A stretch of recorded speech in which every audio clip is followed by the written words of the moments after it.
Sachez que ce 19 septembre 2012, cela fait 10 ans que la Côte d'Ivoire a connu une crise militaro-politique, une crise qui a fait basculer le pays dans une longue crise sociopolitique. Plusieurs accords de paix ont été signés, au nombre desquels l'accord politique de Ouagadougou qui a permis d'organiser l'élection présidentielle qui a vu la victoire au second tour de l'actuel président Alassane Ouattara fin novembre 2010.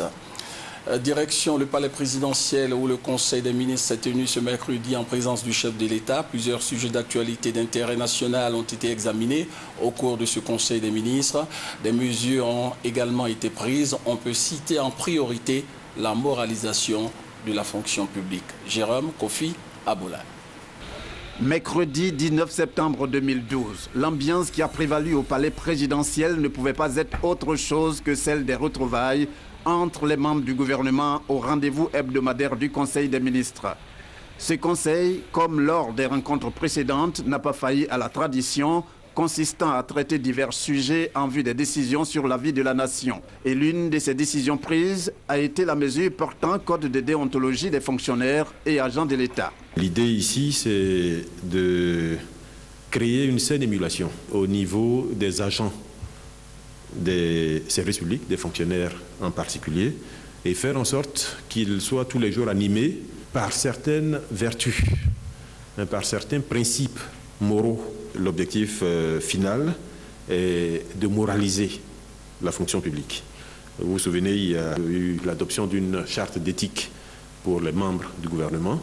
Là, nous adoptons un projet de loi portant code de déontologie des agents publics. Donc, il s'agit d'un autre pas qui permet d'impliquer le plus possible d'acteurs de la fonction publique. Et naturellement, à la demande du président de la République, cela va se poursuivre. Et nous espérons de cette façon toucher de plus en plus d'Ivoiriens, à commencer par ceux qui travaillent donc pour l'État, pour la fonction publique. Outre la moralisation visée conformément à cette mesure pour le code de déontologie des fonctionnaires, il faut une fonction publique performante, efficace à travers un ordre de mérite récompensant au moins 500 agents chaque année. Le Conseil a également évoqué la rentrée scolaire qui, à part quelques troubles à Bouaké notamment, s'est globalement bien déroulée.